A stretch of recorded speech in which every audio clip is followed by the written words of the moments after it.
Olá pessoal, bom dia, boa tarde, boa noite, você que está chegando agora. Nós estamos aqui para mais um podcast do Politizados e hoje nós vamos falar sobre contradições e convergências entre o libertarianismo e o conservadorismo, na presença do nosso querido amigo aqui ilustre, Paulo Cogos, que fala com muita propriedade sobre o assunto. Paulo Cogos, que é economista, né, Paulo? Refresca a memória, um economista, empresário, estudante de filosofia e um ativista, né, do libertarianismo, aí, com muita presença nas redes sociais. Dá um alô, pessoal. Olá, pessoal. Telêmaco, muito obrigado pelo convite. Grande alegria estar aqui com vocês para falar desse tema tão importante para a nossa sociedade, já que nós vemos aí no Brasil o problema dos conservadores que são contra o livre mercado e os libertários que negligenciam os valores morais. Então, juntar os dois aspectos positivos, o livre mercado e os valores morais, numa só doutrina, é essencial para a civilização brasileira. Muito bom. Estamos aqui também com o Dr. Luiz Felipe Junqueira, que é associado do Instituto Liberdade e Justiça, é um ativista, também advogado, né, que já tive o privilégio aí de estar compondo a mesma mesa, né, representando partes adversas, mas sempre de maneira muito profissional e respeitosa, alguém que tem meu respeito e admiração, e é também, né, um ativista da causa do libertarianismo. Obrigado pela sua presença, meu querido. Eu que agradeço, Telêmaco. Eu estou aqui mais como também um fã do trabalho do Cogos. Agradeço também ao Mioto, que é o presidente do Instituto. E vamos lá, né? Vamos conversar sobre esse assunto que eu acho que é muito bacana. E temos aqui também fundador e presidente do Instituto Liberdade e Justiça, conosco aqui, o Dr. Juliano Mioto, um ativista também, advogado também, né? Fala com muita propriedade, é um jurista. E vamos bater ter esse bate-papo com você, na expectativa de trazer muita informação relevante, trazer clareza nesse debate. Gostei muito do que você falou, Cogos, no início, né, de algumas incoerências que há, de uns que defendem o libertarianismo e outros que defendem o conservadorismo. Eu queria que você aprofundasse nisso. O problema é que, como o Olavo de Carvalho sempre disse, as pessoas defendem algumas ideias sem conhecer a história delas, sem conhecê-las profundamente. E aí acabam defendendo uma corruptela, uma versão distorcida dessas doutrinas, né? Então, no Brasil, nós temos conservadores que são conservadores só no nome, assim como nos Estados Unidos existem os RINOs, né? Republican in name only. Aqueles que são do Partido Republicano, mas defendem ideias democratas. E não sabe de onde veio o Partido Republicano, não sabe nada. E no Brasil existem pessoas que se dizem de direita só porque são contra o PT. Só porque são contra a extrema esquerda. Ora, ser contra o PT é uma obrigação moral de qualquer ser humano decente, mas isso não faz dessa pessoa um conservador. E aí eles defendem pautas esquerdistas. Defendem um Estado inchado, um Estado assistencialista que cria dependência em vez de criar um ambiente propício à geração de empregos. Então eles, no fundo, estão defendendo tudo aquilo que cria a estrutura econômica de um Estado agigantado. E se o Estado domina a economia, domina a dimensão material da nossa vida, é muito fácil pensar que se o ser humano tem essa concupiscência material, ele vai facilmente se deixar levar para o domínio total do Estado na sua vida se o Estado dominar as dimensões materiais. Se o Estado domina a moeda, o emprego, a economia, a possibilidade de abrir negócios, não, tem que pedir autorização do Estado para tudo. Então o Estado daí vai dominar a família, o pensamento, a cultura, a expressão. Aí acabou o conservadorismo, né? E do outro lado nós temos os liberais e libertários Nutella, que acham que é possível garantir um livre mercado sem base moral. Isso não é possível. Se as pessoas forem egoístas, individualistas, e achar que elas podem criar um livre mercado sem valores morais, elas estão sendo utópicas. Quem disse que a propriedade privada, que é essencial para o funcionamento de um livre mercado, vai ser respeitado, a liberdade de contratos, sem valores morais? Respeitar a propriedade privada do livre mercado já é em si um valor moral. Então eles estão tentando criar uma utopia na Terra. Não existe livre mercado sem valores morais. E o problema é que no Brasil nós temos um terceiro problema, que não são só os conservadores Nutella e os liberais Nutella. O problema são que os dois brigam entre si. Enquanto os libertários e conservadores estão brigando entre si, a esquerda está sublimando as suas diferenças em nome da tomada do poder. Porque a esquerda não tem compromisso com a verdade. A esquerda é só uma estratégia de tomada do poder, ou pior. Talvez seja mesmo a destruição invejosa da criação. Então, nós temos um inimigo poderoso, um inimigo em comum, e estamos brigando por picuinhas ou se recusando a fazer alianças Às vezes essa briga não é uma picuinha, mas no momento que nós abandonamos todo o senso de estratégia, de prioridade, de proporção, como dizia o Olavo de Carvalho, nós já perdemos, né? Então, tem libertário que se recusa a votar. Ou pior que isso, ele tenta destruir o libertário que se candidata ou que prega a necessidade de votar em vez de atacar a esquerda. Isso não vai levar a lugar nenhum. Então, tem muita coisa a ser feita no Brasil em relação a isso. Eu vejo, te escutando, né, eu vejo essa posição muitas vezes até com uma certa ingenuidade. Né? Tem pessoas que falam, não vou votar em ninguém como voto de protesto, esquecendo que política é muito pragmático. Né? Você tem que escolher alguém. Se você se abstém, eventualmente você está apoiando a eleição do pior. Tem o ruim e o pior. Você tem que votar em um, você tem que se posicionar. Que nós falamos ontem, né, como é que funciona uma eleição de condomínio. Na reunião eu até perguntei, acho que foi para você mesmo que eu perguntei ontem, né? Ele falou sobre você morou em condomínio? Já se candidatou para síndico? Não, então tem que votar em quem candidatou, em quem tem à disposição. É assim que funciona a nossa. E se não quiser votar, as pessoas vão escolher por nós. Mas eu queria, dentro do nosso tema, eu queria ouvir de vocês. Esse nosso podcast surgiu, inclusive, com conversa com o Dr. Luiz Felipe, quando eu convidei ele para ser membro da nossa comissão. Ele expressou no rosto dele uma grande interrogação. Eu li isso no rosto dele, né? E ele comentou a questão de eventuais divergências de pauta, né? De maneira bem natural e como é bem-vindo no debate político. E eu falei, interessante, vamos debater sobre isso, sobre as convergências e divergências do libertarianismo e do conservadorismo. E por que isso? Porque eu costumo me autodenominar um conservador quase libertário. Eu já falei isso na televisão algumas vezes. Né? Sou defensor do Estado mínimo, defensor ávido aí das liberdades individuais, da ausência da intervenção do Estado. O Estado que é feito para não me atrapalhar, né? E não para me patrocinar, me fazer acontecer. O papel do Estado é não me atrapalhar, deixar eu seguir minha vida, porque eu possa procurar o meu destino. Vejo dessa forma. Mas eu queria ouvir vocês sobre essas divergências. Eu queria também ouvir o Dr. Luiz Felipe. O que o senhor vê como uma divergência? E a gente está falando de conceitos filosóficos, claro. Né? Mas lembrando que o conservadorismo que nós defendemos filosoficamente não é esse de defender regime militar, como alguns entendem. É aquele conservadorismo clássico, né? Que foi uma escola filosófica aí fundada com Edmund Burke, né? Em contrapeso aí à carnificina e à forma como se conduziu a Revolução Francesa. E queria ouvi-los sobre isso. Então, eu lembro, naquela nossa conversa, eu até brinquei que um verdadeiro libertário, ele é conservador por essência. Porque e aí o Cogos me corrija se eu estiver errado, mas o conservador, ele defende uma ordem natural da sociedade, uma ordem espontânea. E o libertário também. E nada mais antinatural do que o Estado moderno, né? Acho que a grande briga que a gente tem, e boa parte dos libertários vão ter hoje, é contra o Estado moderno. Esse Leviatã, que cria regras de cima para baixo, desrespeitando muitas vezes a cultura local, a forma que as pessoas elas se interagem entre elas. E talvez alguns libertários, que o Cogos coloca como libertário Nutella, também não perceba essa diferenciação, né? Em você respeitar a ordem espontânea, a ordem moral de uma localidade, né? E muitas vezes em prol de uma propriedade privada, sem que você considere todo esse contexto. Né? É mais ou menos nesse sentido que eu tinha colocado.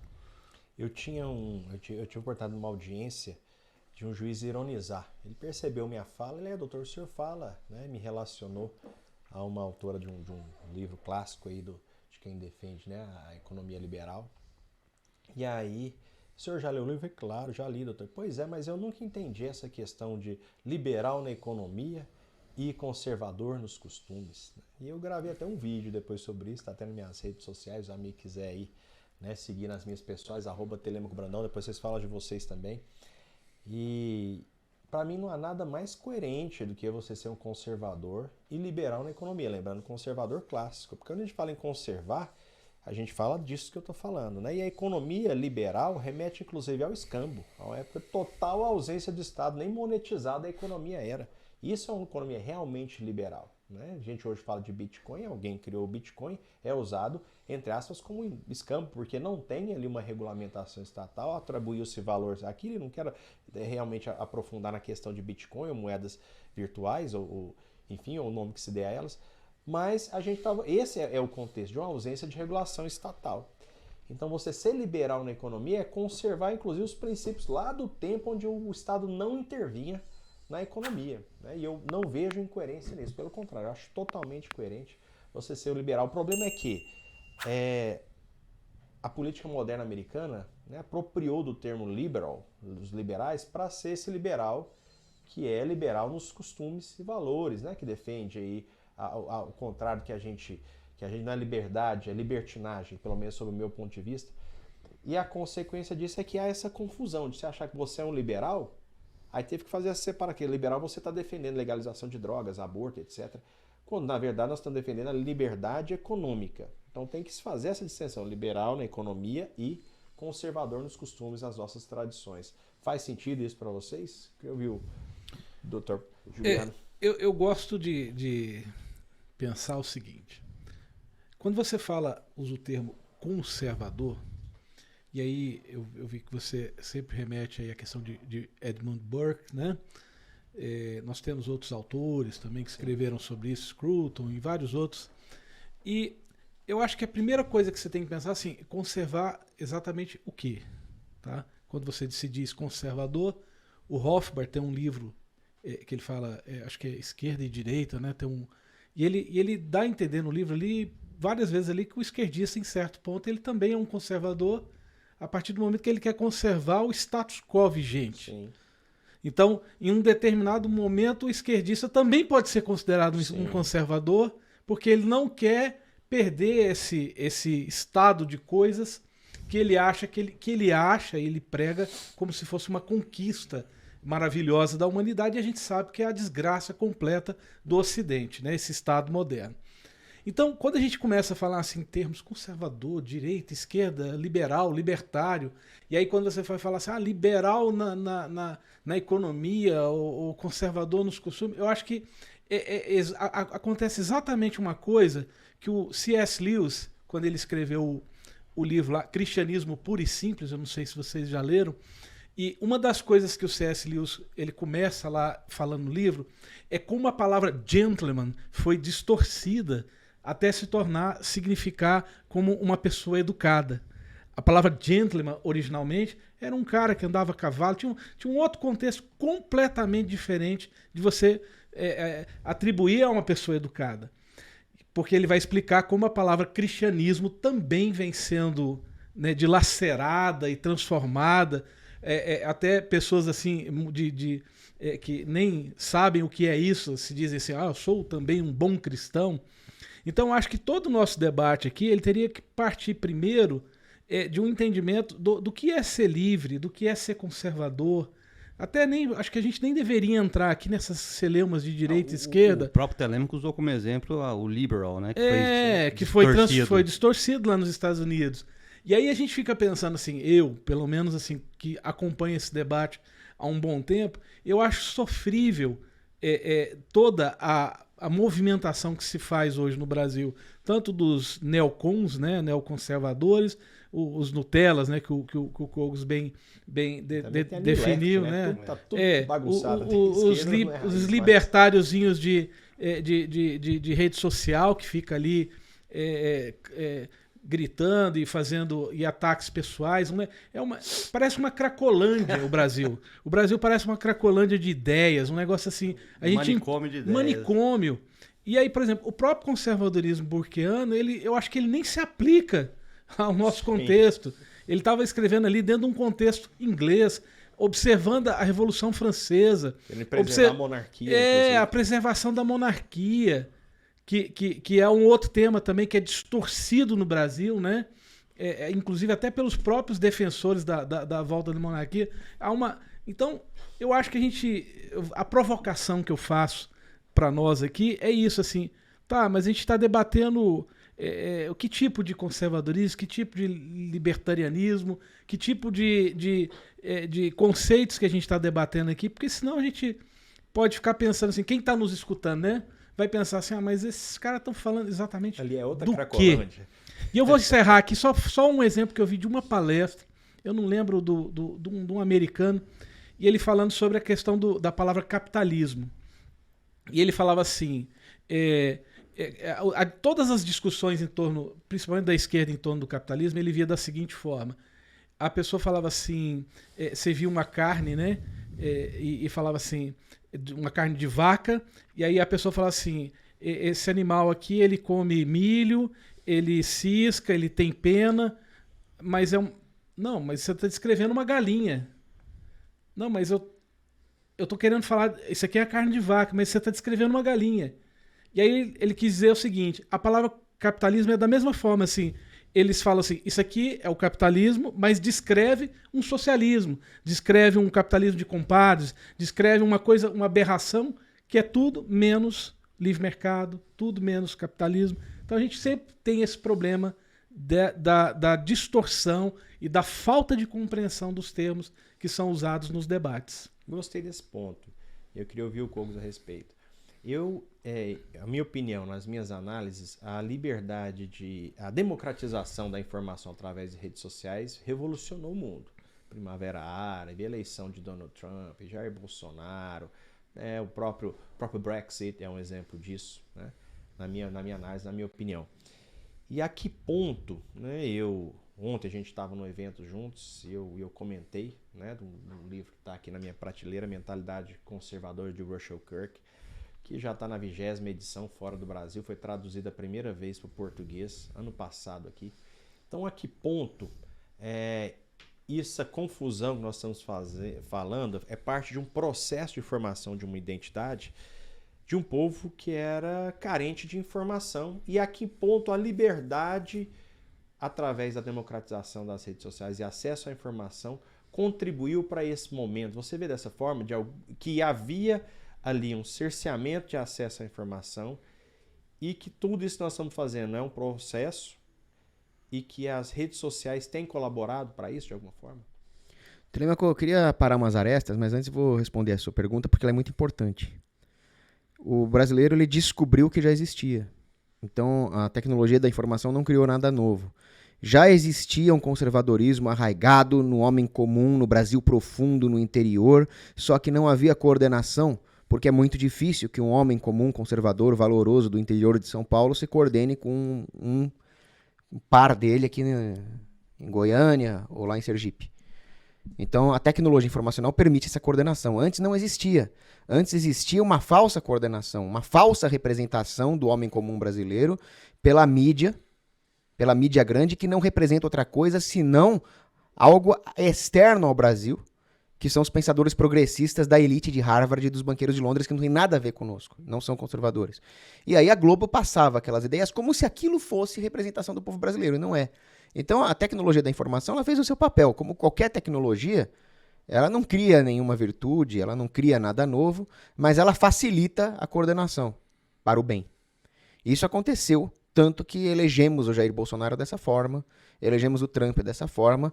A Primavera Árabe, eu vou discordar de você, porque ela foi um movimento completamente engendrado pelas potências de Londres para destruir a Europa, né? Então eles tiraram ditadores ruins e colocaram ditadores ainda piores. Mas, de fato, a tecnologia da informação foi essencial para que aquilo que já existia se coordenasse. Só que agora ela está sendo regulada, ela está sendo atravancada, e nós estamos perdendo a nossa janela de liberdade que nós tínhamos. Por isso que não basta a humanidade ter avanços técnicos, internet, celulares, smartphones. É preciso ter boas instituições. Não adianta ter toda essa tecnologia com instituições que não permitem que se faça uso livre delas. Então esse é um ponto. Sobre as arestas que eu queria parar é o seguinte, eu não concordo com a ideia do liberal na economia e conservador nos costumes. Não é possível se ter uma doutrina aplicável em uma dimensão da vida e outra doutrina aplicável em outra dimensão da vida. Se existe uma doutrina verdadeira, ela é aplicável em tudo. Então, se existe uma doutrina verdadeira, ela vale para os costumes e para a economia. É claro que, como o João Felipe disse, né? Como o Luiz Felipe disse, não dá para ser um conservador de verdade sem defender o livre mercado, não dá para ser um libertário de verdade sem defender bons valores. Isso vai ser aplicado em tudo, Luiz. Vai ser aplicado na economia, vai ser aplicado nos costumes. Só que, mais uma vez, o Ocidente, ele foi contaminado, não é de hoje. Isso não veio nos últimos 60 anos. O Ocidente tem sido contaminado por falsas doutrinas há milênios. E isso pega em todo mundo, pega em mim. Eu devo defender alguma falsa doutrina aí sem querer. Todo mundo é contaminado por isso. E o conservadorismo moderno também é contaminado por isso.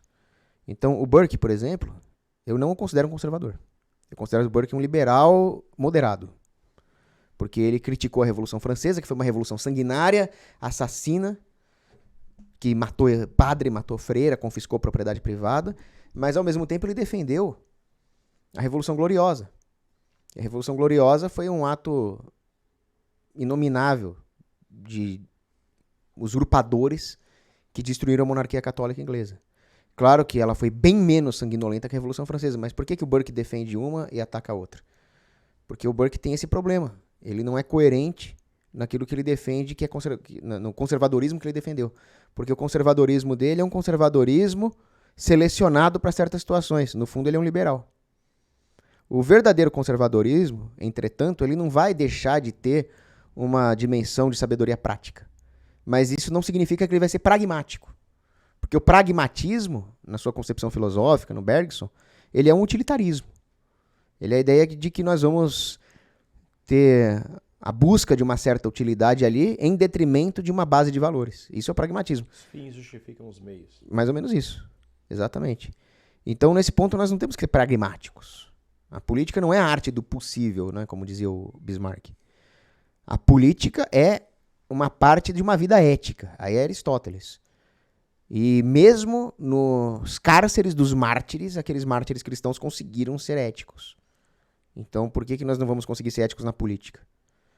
Então, isso não significa que nós vamos ser Dons Quixotes lutando contra moinhos, porque aí tem um bom autor conservador, que é o João Camilo, que ele gosta muito do Kirk também. Ele vai dizer, o conservador, ele não é um revolucionário, ele não é um sujeito disruptivo, ele vai levar em consideração as circunstâncias em que ele está.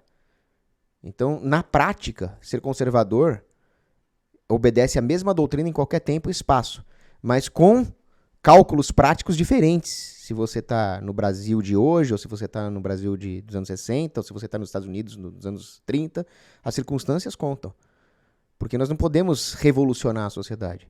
A restauração dos bons valores vai levar em conta com quem nós estamos lidando. Então, não, nós não somos revolucionários. Mas nós não perdemos de vista uma verdade absoluta. Há uma distorção na leitura do conservador como se fosse contra o progresso. Né? É contra isso que você falou.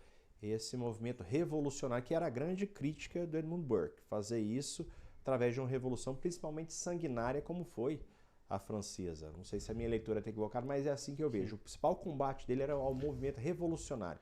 Deveria haver sim um respeito às instituições, um processo de amadurecimento, né, sempre levando em consideração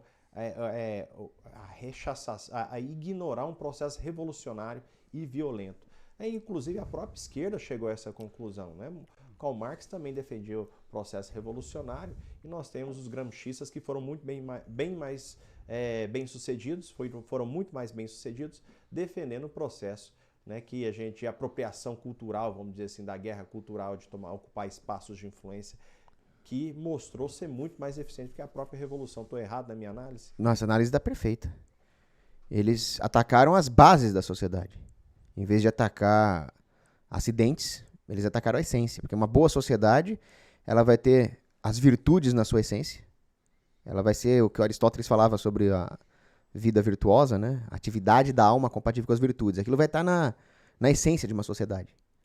E aí, acidentalmente, você vai ter o avanço da tecnologia, um portento militar, econômico, a boa estética, boa arte, bons produtos no mercado. Aí o que os primeiros marxistas pensaram? Não, vamos atacar os meios de produção. Mas os meios de produção são acidentes. O Gramsci foi além, ele foi atacar a substância da sociedade, ele foi atacar Deus, família e valores morais. Aí ele vai conseguir a total destruição da sociedade. E é triste ver que hoje existem pessoas que se dizem de direita, mas são gramscianos no fundo. Que atacam esses mesmos valores achando que vão promover um livre mercado com isso. Então, isso é querer os mesmos resultados que uma sociedade conservadora conseguiria, mas com causas diferentes. É uma insanidade completa. O Cogos falou da base moral. Queria ouvir vocês, né, ou ele próprio que vocês falassem. Eu tenho uma opinião própria porque a liberdade, porque a propriedade privada ela tem uma base moral. E antes de eu dar minha opinião, de eu falar o que eu penso, eu queria ouvir vocês. Né? Até para minha opinião não eventualmente contaminá-los e deixo vocês à vontade. Vocês podem também intervir, tá, gente? Fiquem à vontade, pede a palavra e quero vocês participando. Não, assim, até eu tava pensando aqui, o Burke, nem entre os pares dele na época, era considerado um conservador, né? Quando era um liberal, né? Durante aquele movimento, O grande acerto Ele era dele foi considerado liberal. prever a ditadura que viria após a Revolução Francesa, né? Que ele sim, previu o Napoleão, né? E aí o Cogos falou sobre o conservadorismo do brasileiro, raiz ali do brasileiro, do interior de São Paulo, com o interior do Cerrado, lembra muito, né, o sertanejo por aqui, mas eu fico pensando, e se o Cogos puder me direcionar, tem aquele livro, por exemplo, do Bruno Garchaga, que tem uma pergunta excelente. Por que os brasileiros odeiam os políticos, mas amam o Estado? Porque, assim, mesmo no interior, se a gente conversar com o pessoal, as pessoas ainda demandam um Estado, demandam uma ação do Estado. O brasileiro em si, parece que na nossa raiz, né, desde daquelas análises de Sérgio Buarque de Holanda ou do Faoro, parece que na nossa origem a gente demanda uma sociedade burocrática, positivista, estatal. Isso, infelizmente, é um problema antropológico do brasileiro, né? Que na análise do Sérgio Buarque de Holanda, ele mostra que o brasileiro é um homem cordial, e cordial não significa que ele é gente boa. Até o brasileiro é gente boa. Mas cordial vai além disso. Cordial significa que ele é movido por paixões e concupiscências imediatas. E o brasileiro, ele tem com isso vantagens e desvantagens, não é só desvantagem. O brasileiro realmente, ele tem uma lealdade muito grande por aqueles que pertencem ao seu grupo. Ele é gregário. Só que o brasileiro, ele é capaz de passar a perna na malandragem em quem não pertence a esse grupo. E o estatismo faz todo sentido para suprir essa característica antropológica do brasileiro. Porque o que é o Estado? Claro que o Estado ele é como um demônio, né? Você faz o pacto com ele, ele vai te enganar, vai te prometer algumas coisas e não vai te dar, né?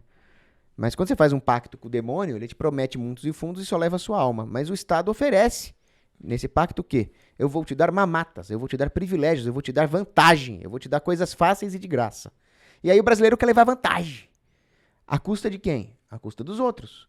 O Bastiat falava, o Estado é a grande ficção através da qual cada um quer viver à custa de todos os outros. Isso é extremamente perigoso num país como o Brasil. Repete pra gente. Isso aí. O Estado é a grande ficção através da qual cada um quer viver à custa de todos os outros. Nosso amigo aí que tá nos acompanhando, tomando lá. O Bastiat é o cara.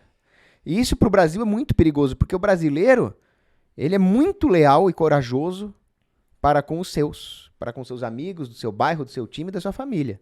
Os outros que se danem. Ao brasileiro falta esse espírito cívico de universalização da caridade brasileira. Ele só é caridoso com os seus. Quando o Estado oferece isso para o brasileiro, ele é o primeiro a morder a isca. Quer dizer que vai ter uma instituição que vai roubar as pessoas que eu não conheço para favorecer a mim e aos meus? Ótimo.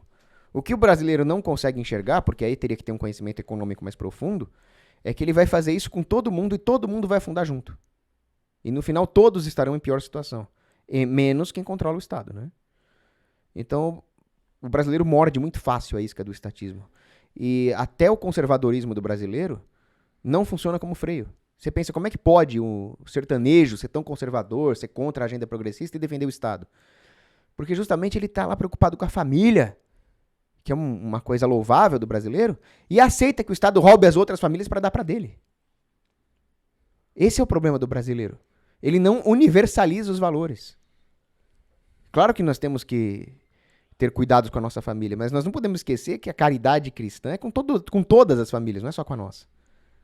É claro que começa com a nossa, né? Se você não é caridoso com a sua própria família, você não vai ser com a dos outros, mas tá aí o ponto. A destruição da sociedade, da humanidade, não vai promover a sua família, vai destruir ela junto. Isso que o brasileiro tem que entender. Parece que aquela frase da Dilma agora fez sentido, né? Ninguém vai ganhar, ninguém vai perder, e no final vai todo mundo perder. É isso Olha, aí. a Dilma, Conseguiu decifrar a Dilma. você conseguiu decifrar Entendemos a Dilma. agora. Uau. É graças Gê- o ao Luiz- Cogos, né? Luiz Felipe, um gênio, conseguiu ver sentido numa frase da Dilma. Então ele acertou sem querer. Agora. Assim, eu tô sem querer, Mas, foi boa. Telêmaco, uma das coisas assim que me preocupa hoje no Brasil, principalmente no pretenso conservadorismo brasileiro, e a turma que se diz, né, defensora aí dos valores, é um comportamento, ao mesmo tempo que eles se dizem defensores da família, do conservadorismo, eles têm um comportamento extremamente voltado para o estatismo exacerbado e um comportamento de revolucionários adolescentes, assim, é como se fosse assim, um bando de adolescentes revolucionários. Nós vamos tomar o Estado e vamos transformar o Estado brasileiro num grande defensor da família e do conservadorismo, sendo que o Estado é gigantesco, o Estado burocrático, o Estado interventor, o MEC, tudo isso é exatamente o grande problema das famílias brasileiras. É como o Cogos bem falou, a pessoa está ali, ela quer viver a vida dela em paz, ela quer viver dentro da comunidade dela, ela não quer ser incomodada. E aí eu fico vendo a movimentação dos pretensos defensores do conservadorismo aí fica um negócio muito assim de times. Eu acho que o brasileiro também está muito carente, eu acho que a seleção brasileira parou de dar alegria, né? O Ayrton Senna morreu. Aí o brasileiro começa a ver em alguns políticos específicos aquela ideia do cara que vai resolver o problema de todo mundo. E a gente vê o que acontece. Aí essa turma revolucionária de direita, que se dizem defensores do conservadorismo, mas que na verdade estão fortalecendo justamente um sistema que destrói a gente. Aí o que eles estão fazendo? Buscando carguinhos políticos. Nada contra você ser candidato, tá? Mas isso como objetivo de vida para a direita, para os conservadores, é um absurdo completo. Sim. Você ficar, eu tô atrás de um carguinho de deputado, de seja lá o que for. Meu amigo, sai fora disso, vai procurar outra coisa para você fazer, vai construir primeiro um mundo, vai plantar uma árvore, vai montar um instituto, fazer ações sociais, vai fazer alguma coisa pela sua comunidade, para depois você se tornar um político. Mas não, o que os caras querem fazer hoje? Eles ficam famosinhos às vezes, né? Não é o seu caso, não. A pessoa fica... Você foi missionário, inclusive, né? Depois você conta pra gente. Mas assim, pessoas que nunca fizeram uma missão humanitária, a pessoa que nunca fez um bem pra ninguém, aí ela fica famosa por conta de alguma circunstância midiática, ou porque um canal bombou, alguma coisa. Ele acha que ele é o herói que vai salvar a humanidade. E ele se vende assim. E o pior de tudo, a turma acredita nisso e vai atrás. Isso é o pior. É o pior, porque não vão ver nem o lastro dessa pessoa. Eu sempre falo assim, você vai votar num político de direita, vai saber o lastro dele. Não é para condenar o que ele fez de errado, não, porque todo mundo erra, né? Às vezes a pessoa erra, e um dia ela se toca de que tá pecando, cai em si e pode mudar de comportamento. Mas você consegue entender que pessoas que não têm lastro, que não têm um comportamento que eu chamo de crescente, que é igual quando você vai para uma igreja, por exemplo, e se converte a Cristo. A pessoa ela tem um constrangimento, ela se sente ali, ela se vê a indignidade dela diante de um Deus santo. Ela fala, eu sou um pecador, eu sou uma pessoa que caída num mundo perdido e indigno da sua graça. E aí isso leva a pessoa não à perfeição, mas à busca de mudar o comportamento, a metanoia, né? Aquela mudança de comportamento. E aí o que acontece com essas pessoas? Elas vão crescendo, elas vão se consolidando. Agora aqui não. O cara acordou outro dia, ficou famosinho na rede social, ele quer ser candidato. Vira aquele político de direita do tal pragmático, né? Até comentou aqui do pragmatismo ser um problema. E eu temo o político fala, não, teoria não importa, nós temos que fazer, tem que ter prática. Mas entra, de novo, naquilo que o Cogos falou. Se o conhecimento é bom, ele é bom com base teórica e prática. Então, Ele forma as bases morais que a gente está sim, falando. Tudo isso aqui exatamente. Tá ligado a valores, a porque bases no morais. final você vai ter um político que é utilitarista, né? O que é o utilitarismo? Aquela filosofia ética que diz que a soma líquida da felicidade, se for maior do que o custo, então é válido. Como é que você calcula isso? Como é que você sabe a soma líquida de felicidade das pessoas? Né? E esse é um pragmatismo. É tudo abstrato demais, né? Sim, e você Sim, desconsidera, muito subjetivo, né? você desconsidera os princípios, e a tendência disso lá na frente é a subversão. Não tem outro jeito. Vai ser sempre um político que vai entrar em contradição e vai subverter os princípios do que ele diz defender, né? Um exemplo que me vem na cabeça é sempre o Mamãe Falei, o Arthur Duval.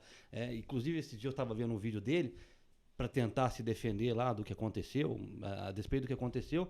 O que ele queria demonstrar no vídeo dele é o quanto ele fez de bem, né? A soma do que ele acredita que ele fez de bem, para ignorar o que ele fez de mal. Se for positivo, incrível, né? então tem que continuar botando nele. Eu ouvi uma pessoa falando impressionante. com relação específica ao caso dele, mas eu já comento e a gente retoma aqui o assunto, que o problema foi o tanto que ele esticou a corda, né? Ele julgou muito, ele falou muito das pessoas, e na hora que errou, ele colheu, né? Na verdade, percepção, o a MBL marcação. como um todo colheu o cancelamento que ele fez com várias pessoas. Exatamente. Isso. Inclusive de É direita, isso, né? exatamente. E utilizando Subterfúgios. meios desonestos que a esquerda utilizou muito, né, na mídia. De distorção de falas, né? E só finalizando um pouco da fala, é igual quando você eu usei o exemplo da pessoa que acabou de se converter ao cristianismo. Ela pode estar com todo o amor do mundo, ela pode estar apaixonada por Jesus. Você vai colocar ela para ser o padre ou o pastor da sua igreja quando ela acabou de aparecer ali? Ótima analogia. E por que as pessoas que se dizem de direita elegem políticos que acabaram de aparecer? Nós não aprendemos com o caso do Frota, da Joyce Hasselman, Miranda, Mas tem muitos, essa lista é grande. muitos. O próprio Delegado Kim Kataguiri, Valdir pra mim, aqui, a maior decepção de Kim todas é Kim Kataguiri. Kataguiri. Olha o tanto de mala que do nada você nunca tinha ouvido falar dos caras. Os caras não tinham uma história de vida. De repente eles se tornaram ícones do conservadorismo. E você falou de quase de Poxa. todos os grandes players da última eleição. E vai acontecer de players novo agora, mundiais, viu? sim, Vai de acontecer rede de novo social. agora. Mas eu Porque a acho que- quantidade de gente oportunista que está surfando na onda Bolsonaro, na onda neocon, que eu digo aqui, é avassaladora. Mas eu acho que isso é um processo. Vamos imaginar que a política é como um mercado. Há uma demanda por esse tipo de político, só que do lado da política não está surgindo ninguém, ou Interessante. tem poucos que estão surgindo para suprir essa demanda, Ótimo e aí ponto. vai ser suprido por esses aventureiros. Eu espero que a tendência, se Hayek O estiver, menos ruim, né? se Hayek estiver Esse seria o certo, menos ruim. existe um processo de conhecimento que nós vamos aprender com nossos erros, né? E observar que existe ali um campo para políticos que estudam, que compreendem a teoria filosófica e compreendem a prática, conseguem unir os dois, né? Uma espécie de Marcel Van Hatten, que é um cara que eu acho bacana, Sim, que também tem admiro. boas Gosto ideias. Que tem uma história, Tem uma que tem história, laços. Sim, sim. E teríamos alguns nomes, né, para mencionar aqui.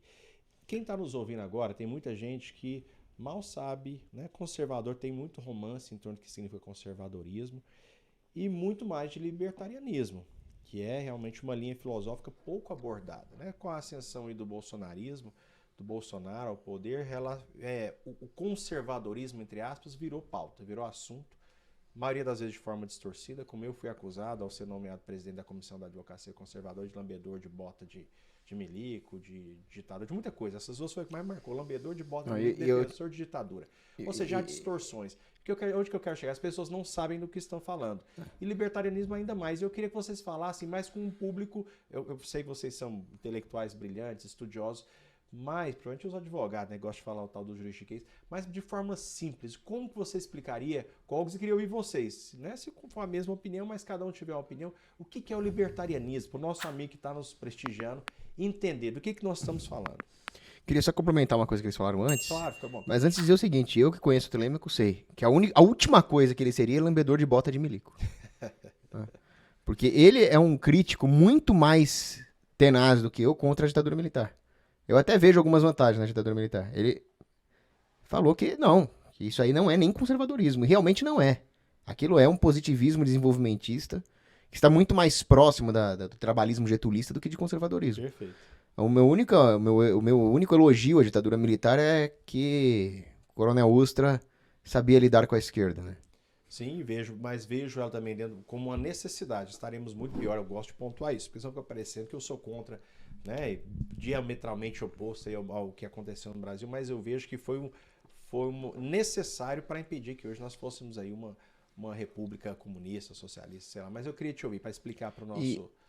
Só pegando um gancho do que o Luiz e o Juliano falaram sobre as eleições, que eu concordo plenamente com o que eles falaram, o Hans Hoppe explica isso muito bem, usando a escola austríaca. Ele fala que o mercado ele tem a tendência a suprir as exigências dos consumidores cada vez mais. É uma tendência do mercado.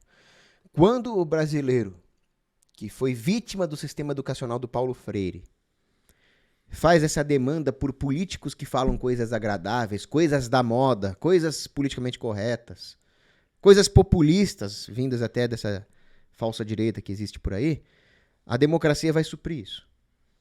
Então, a democracia ela é uma proxy do mercado, onde o sistema político oferece aos eleitores aquilo que eles querem. E o que eles querem? Eles querem pessoas que falam mentiras, populistas, demagogos. A democracia vai colocar esses piores no poder. É uma competição para ver quem engana mais o povo e é uma competição que vai aprimorando os políticos nisso. Cada vez mais enganando mais o povo. Então, na hora de votar, façam uma heurística. Não vejam quem fala coisas bonitinhas agora, não vejam quem é um oportunista que apareceu agora, não vejam quem é o sujeitinho que está despontando nas redes sociais ali. Vejam quem botou a cara a tapa para defender verdades no momento em que aquilo não era nada bonitinho. Vejam quem estava na rua contra o lockdown no momento em que estava todo mundo defendendo o lockdown, que quebrou a cara, que foi cancelado, que foi quase preso. Aí você vai ter uma heurística um pouco mais verdadeira. O cara que poderia ter morrido naquela época, poderia ter sido cancelado naquela época, que sofreu busca e apreensão naquela época. Esse é um conservador de verdade. Um cara que foi lá e sofreu pela verdade. O cara que tá aparecendo agora, essa bolsonarista, vai com muita calma nessa hora, né? Enquanto a pergunta do Telêmaco sobre libertarianismo, que é muito distorcido, né, nos debates, qual que é a ideia do libertarianismo? A primeira distorção que existe é que o libertarianismo é uma forma de liberalismo. Não é. Na verdade, é o contrário. O liberalismo, ele sempre coloca as liberdades individuais, os direitos individuais, como um reflexo condicional da existência de um contrato entre o indivíduo e o Estado. Então, a primeira coisa que um liberal faz é dizer que o Estado manda e acabou. É um contratualista. E é um contrato que ninguém aqui assinou. Então, o libertarianismo é o oposto do liberalismo nesse ponto. O libertarianismo está muito mais próximo daquela ideia medieval de conservadorismo, de que nós temos direitos naturais, de propriedade privada, de liberdade, que vem da nossa natureza, que é dado por Deus, que não é dado por um contrato com o Estado. Então, essa é a ideia do libertarianismo. A ideia de que as preferências individuais, dentro, é claro, dos limites da lei natural, da ordem, né? Você não pode ter a vontade de estuprar, que isso aí não faz parte das vontades legítimas, né? Mas as preferências individuais, o que você quer consumir, como é que você quer gerenciar a sua empresa, tudo isso faz parte de um rol de direitos naturais invioláveis. E que emanam não do Estado, não dos contratos, mas da natureza humana. E nenhum governante, seja ele um ditador militar, seja ele alguém eleito pelo povo, seja ele um rei, nenhum deles pode passar por cima disso. Porque nós não desconsideramos a existência do indivíduo na ordem do cosmos.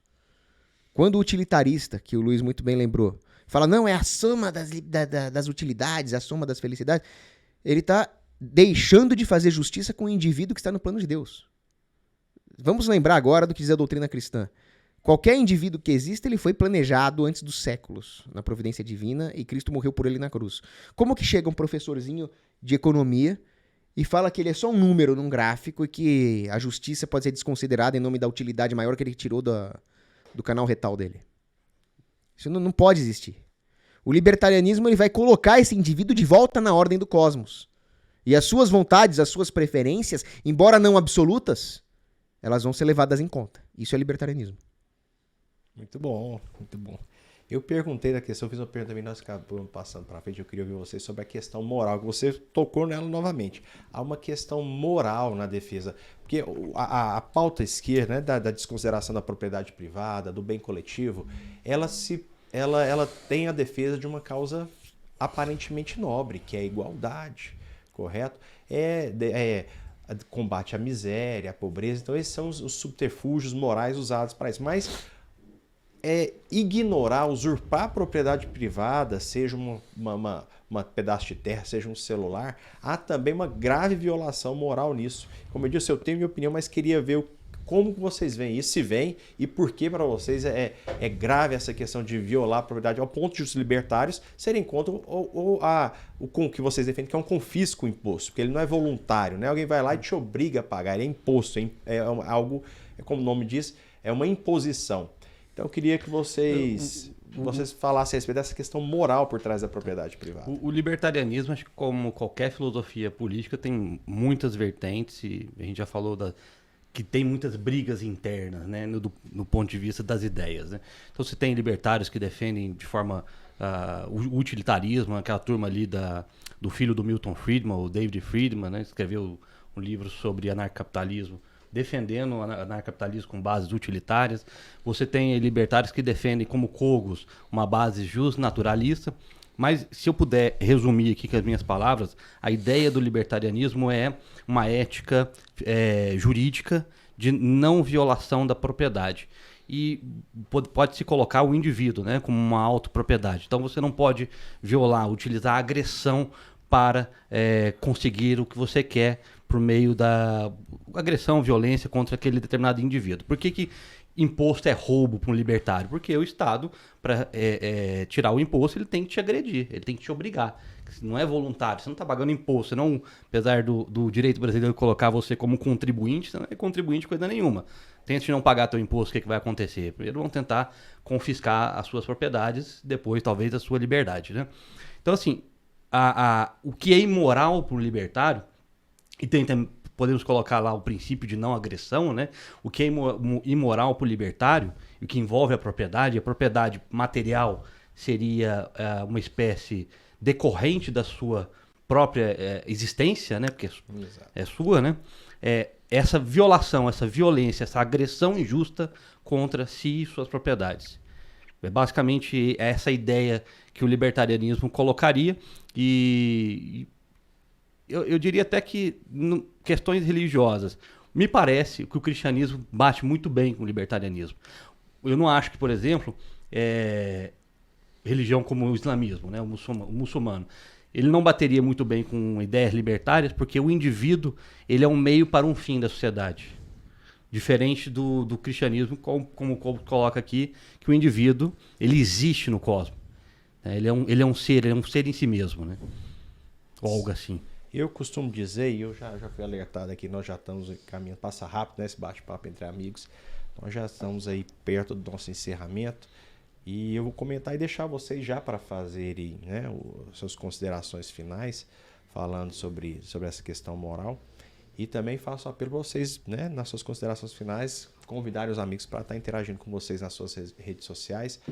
Eu costumo dizer, e eu acredito que faz sentido para vocês também, pelo que eu conheço de libertarianismo e pelo que eu conheço de vocês, que há um problema sério, né, na questão de você usurpar a propriedade privada, né, ao contrário do que alguns dizem, né, que é algo construído tomando algo de alguém, né? O que impede que, por exemplo, eu cultivei uma área ali de terra, plantei meu milho, o que impede de que alguém chegue lá, invade e tome o milho e ocupe aquele espaço? Porque eu dediquei minha vida àquilo ali.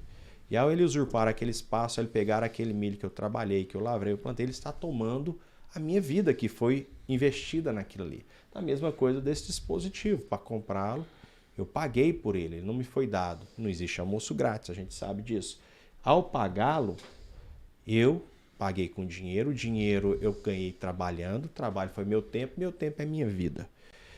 Então, ao se falar em usurpar a propriedade privada, fala-se em usurpar a própria vida, o tempo dedicado. Isso, na minha análise, é tão profundo quanto flertar com a própria escravidão. E eu sei que essa é uma base dos libertários, inclusive, para questionar o imposto, né? Se você quiser, você me pede, eu te dou, porque aí a vida é minha. Eu decido se eu vou te dar esse milho, se eu vou te dar o imposto, se eu vou te dar o meu celular. Agora, você tomá-lo, exigir sob pena de confisco, seria uma grave agressão ao ponto de legitimar a própria escravidão. seja parcial, o brasileiro paga em média 1/4 do seu tempo para pagar de 12 meses por ano. Eu estou errado na conta, é isso mesmo, né? Ele de 12 meses por ano, 4 meses, 3 meses ele está trabalhando para pagar imposto. Ou seja, ele é um escravo 1/4 do seu tempo, né? Se a gente fosse trabalhar dessa forma. Só que tem gente que acha que porque o cara tem muito, pode tomar. Mas espera aí, aquele muito que ele tem foi a vida dele, que foi uma vida produtiva, que foi uma vida que as pessoas reconheceram, remuneraram bem. E é assim que eu vejo o nível de moralidade disso. Usurpar a vida, usurpar qualquer patrimônio de quem quer que seja. Já foi herdado, não interessa. Foi o pai dele que fez, o pai dele passa para quem ele quiser, deixou para os seus herdeiros, você está usurpando a vida do pai. Você não tem o direito, se você quiser, você tinha que pedir para o pai dele decidiu que são os herdeiros. E é isso que eu creio, e é onde eu acredito. E é esse conservadorismo que eu defendo, das liberdades individuais, e onde eu acho que é uma convergência nesse sentido total com o libertarianismo. Não sei se eu estou equivocado, né? E vejo dessa forma. Mas eu queria ouvir vocês, né? Disso a gente já caminha para o final, sobre essa questão moral, que eu entendo que é muito importante. Esse debate filosófico, ele parece ser asneira, mas não. Ele é importante exatamente porque a gente constrói valores, e esses valores vão refletir em tudo. Inclusive, talvez alguém que estava pensando em dar um calote a alguém que agora está assistindo o vídeo, em não honrar uma dívida, alguém que eventualmente está pensando em cometer um crime, pode ter um maluco aí que quer cometer um crime, roubar alguém e fala, poxa, eu vou roubar a vida do cara.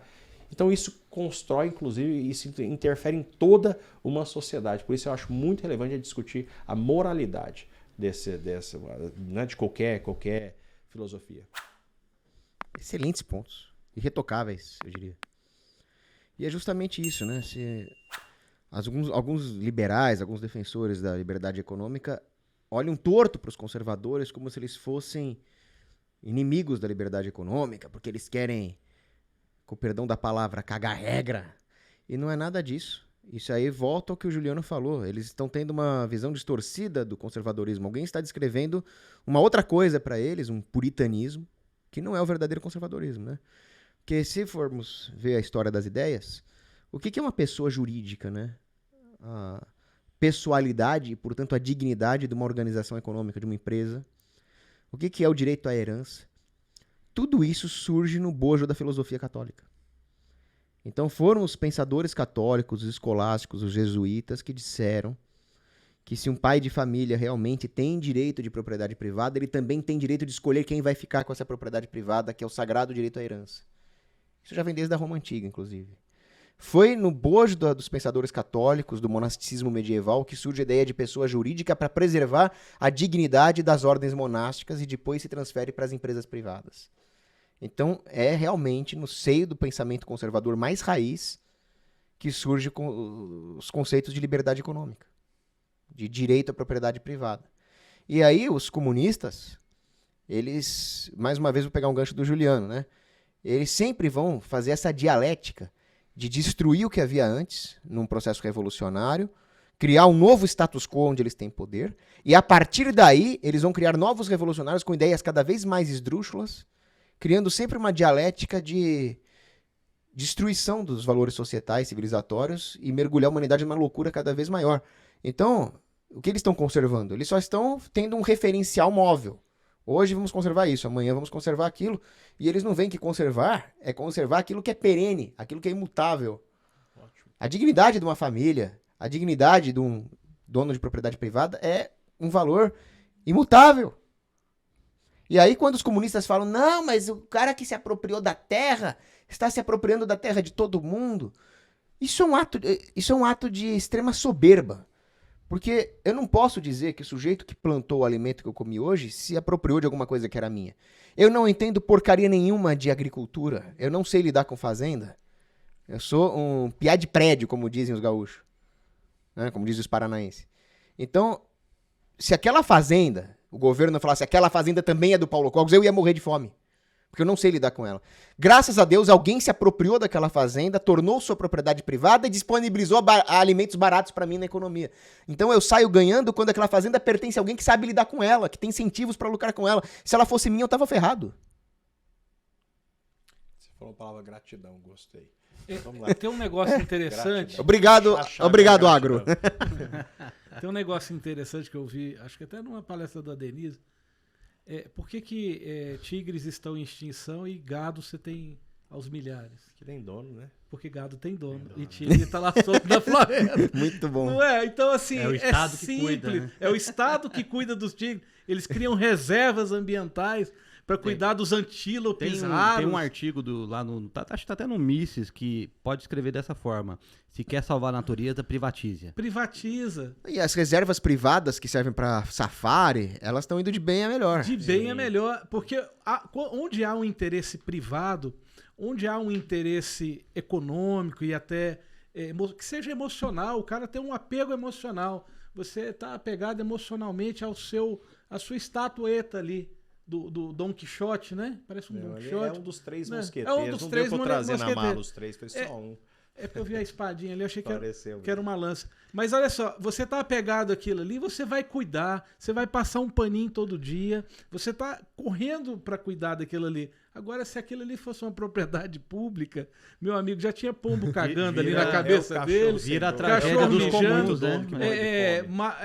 Comunista tentando derrubar a estátua porque ela é homofóbica, patriarcal, Heteronormativa. Poxa! Propriedade Propriedade privada é a raiz, e aí o Felipe falou da questão da ética, né? Libertária, que ela é baseada na propriedade privada, ou seja, a preservação de você e você não entender que você não pode invadir a propriedade privada do próximo sem que haja um acordo prévio e claro entre as partes. Só isso. Perfeito, Mata todo o assunto. E você fez a pergunta, o que impede alguém de invadir a sua propriedade? Do ponto de vista moral, né? Eu te respondo, um fuzil, uma arma na cintura Isso é do ponto de vista e prático. ensinar os seus filhos também a se defender e atirar. É isso. Fala suas redes pro pessoal. Para quem quiser me conhecer um pouquinho, apesar que eu quase não divulgo essas coisas nas minhas redes, mas é @Giuliano Mioto.